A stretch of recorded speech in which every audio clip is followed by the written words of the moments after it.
வணக்கம். யோசிச்சு பாருங்களேன், நாம நேர்ல பார்க்காத ஒருத்தருக்காக நம்ம வாழ்க்கையே அர்ப்பணிக்க முடியுமா?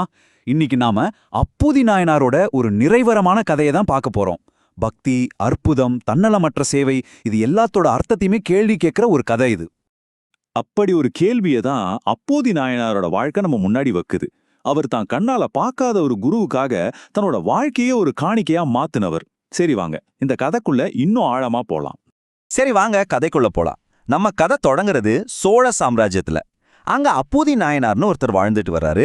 வெளியிலேருந்து பார்க்கறதுக்கு அவர் ஒரு சாதாரண குடும்பஸ்தர் தான். ஆனா அவரோட பக்தி ரொம்பவே அசாதாரணமானது. அப்பூதி நாயனாரை பொறுத்த வரைக்கும் குருனா யாரு தெரியுமா? வெறும் வழிகாட்டி இல்ல, அவரே சிவனோட இன்னொரு வடிவம்.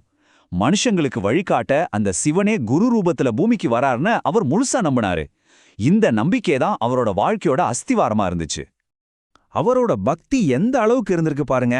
தன்னோட மக்கள், வீட்டு பொருட்கள், ஏன் ஊருக்கு கட்டின தண்ணீர் பந்தல் வரைக்கும் எல்லாத்துக்கும் அவர் நேர்லயே பார்க்காத குருவான திருநாவுக்கரசர், அதாவது அப்பரோட பேர் தான்.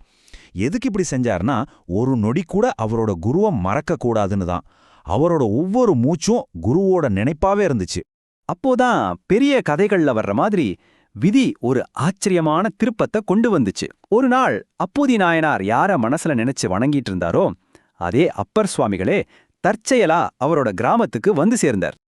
அப்பர் அந்த ஊருக்குள்ள வர்றாரு, ஒரு தண்ணீர் பந்தலை பார்க்கறார். ஆனா அங்க என்ன ஆச்சரியம்னா, எல்லா இடத்துலயும் அவரோட பேரே இருக்கு. அவருக்கு ஒரே குழப்பம்.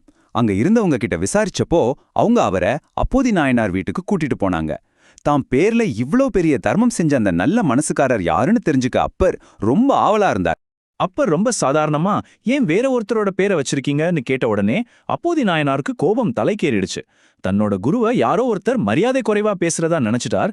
அந்த நொடியில அவரோட கோபம் அவரோட பக்தியோட ஆழத்தை அப்படியே படம் பிடிச்சு காட்டுச்சு. இங்கதான் இந்த கதையோட ரொம்ப முக்கியமான ஒரு விஷயம் இருக்கு. ரெண்டு பேரோட பார்வைக்கு இருக்கிற வித்தியாசத்தை பாருங்க. அப்போதைக்கு அப்பர் ஒரு தெய்வம் மாதிரி அற்புதங்கள் செஞ்ச ஒரு மகான். ஆனா அப்பருக்கோ தன்னோட குறைகளும் அதை சரி செஞ்ச சிவனோட கருணையும் தான் ஞாபகம் இருக்கு. இதுதான் உண்மையான பணிவு இல்லையா? கற்பனை பண்ணி பாருங்க அந்த தருணத்தை. தம் முன்னாடி நிக்கிறது தன்னோட குருதான்னு அப்பூதி நாயனார் உணர்ந்த அந்த நொடி அவரோட உலகமே மாறிப்போச்சு. வருஷக்கணக்கா மனசுல மட்டும் வச்சு கும்பிட்ட தெய்வம் திடீர்னு கண் முன்னாடி வந்து நிக்கிற மாதிரி. அந்த சந்தோஷத்துல அவரும் அவரோட மனைவியும் அப்பர் கால்ல விழுந்து வணங்கி வீட்டுக்கு சாப்பிட கூப்பிட்டாங்க. ஆனா அந்த சந்தோஷம் ரொம்ப நேரம் நீடிக்கல. அவங்க பக்தியை சோதிக்கிறதுக்காகவே ஒரு பெரிய சோதனை காட்டுட்டு இருந்துச்சு. குருவுக்கு இலை பறிக்க போன பையனை ஒரு பாம்பு கடிச்சிடுது. விஷம் ஏறுறதுக்குள்ள இலைய அம்மா கிட்ட கொடுக்கணும்னு ஓடி வர்றான். இலைய கொடுத்த அடுத்த நொடி அந்த இடத்துல மயங்கி விழுந்து உயிர் போயிடுது. எல்லாம் கண்ணுமிக்கிற நேரத்துல நடந்து முடிஞ்சிருது. இப்போ நீங்க அவங்க இடத்துல இருந்தா என்ன செஞ்சிருப்பீங்க? ஆனா அவங்க என்ன செஞ்சாங்க தெரியுமா? குருவோட சாப்பாட்டை தாமதப்படுத்தக்கூடாதுன்னு இறந்த மகனோட உடலை ஒரு பாயில சுருட்டி மறைச்சு வச்சாங்க. இதை நம்மால கற்பனை கூட பண்ணி பார்க்க முடியல இல்லையா? அவங்களுக்கு குரு சேவை தான் எல்லாத்தையும் விட முக்கியமா இருந்துச்சு. அப்பர் சாப்பிட உட்கார்றார். ஆனா அந்த வீட்ல ஏதோ ஒரு சோகம் இருக்கிறத உடனடியா உணர்ந்துட்டார். அப்பர், பையன் எங்க, அவனையும் கூப்பிடுங்க சாப்பிடன்னு கேக்குறாரு. அதுக்கு அப்பூதி நாயனார் அவன் இப்போ வரக்கூடிய நிலைமையில இல்லைன்னு சொல்றார். அந்த வார்த்தைகள்ல இருந்த வழிய அப்பர் உணர்ந்துட்டார்.